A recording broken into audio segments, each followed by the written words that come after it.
ஆணிப்பலகையில் அமர்ந்து தவில் வாசித்த சிறுவனின் வீடியோ காட்சி இணையத்தில் வைரலாகி வருகிறது. நெல்லை மாவட்டம் வடக்கன்குளம் தனியார் மெட்ரிக் பள்ளியில் 4ஆம் வகுப்பு பயின்று வரும் மாணவன் ஹரிப் இசைக்கருவிகளை வாசிப்பதில் ஆர்வம் கொண்ட அம்மாணவனை பள்ளியின் ஆசிரியர்களான அப்துல் ஹலீல் மற்றும் ரிச்சர்ட் ஆகியோர் கூடுதல் பயிற்சி அளித்து ஊக்குவித்தனர்.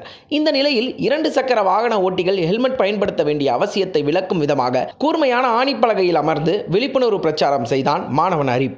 சுமார் 2 மணி நேரம் இடைவிடாமல் அசத்தலாக ஹரிப் தன் சக்தியையும் வயதையும் தாண்டி இசையில் சொக்க வைக்கும்படி தவில் வாசித்தது பலரையும் திகைப்பில் தள்ளியது.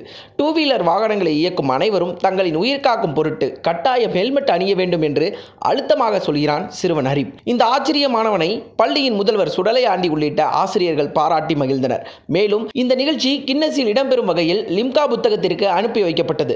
சதா சர்வ நேரமும் ஆண்ட்ராய்டு போனில் மூழ்கி கிடக்கும் மாணவர்கள் ஹரிப் போன்ற மாணவனை மாதிரி தங்களின் கவனத்தை முன்னேற்றத்திற்கான வழிகளில் திருப்பினால் எதிர்காலம் பிரகாசமாகும் என்கின்றனர் அப்பகுதி மக்கள். ஹரிப்பின் வீடியோ காட்சிகள் இப்போது இணையத்தில் அதிக பகிரப்பட்டு வருகிறது. பலரும் சிறுவன் ஹரிப்பை பாராட்டி வருகின்றனர். நீங்க பைக்ல எல்லாம் போகும்போது சேஃப்டியா போங்க, வேற ஹெல்மெட் போட்டு போங்க. அதுக்கு வேண்டிதான் இந்த ஆணி படுக்கையில உட்காந்து வாசிக்கிறேன். ஒரு கோர்வைய சொல்லிட்டு வாசிக்க போறேன்.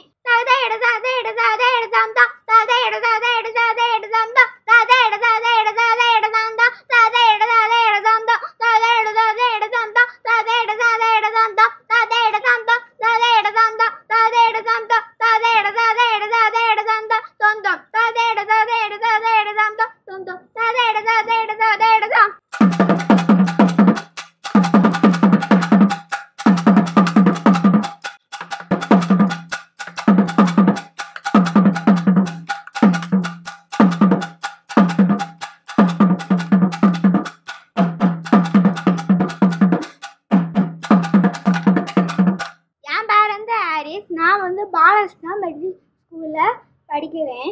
நீங்களாம் ரோட்டில் போகும்போது சேஃப்டியாக போனோம், ஹெல்மெட் போட்டுட்டு போனோம். அதுக்கு வேண்டி தான் நான் வந்து ஆணி படிக்கையில் உட்காந்து வாசிக்கிறேன் தவில். கல்யாண வீட்டில் தாலி கட்டும் போது எப்படி வாசிப்பாங்களோ அதே போல் வாசிக்க போகிறேன்.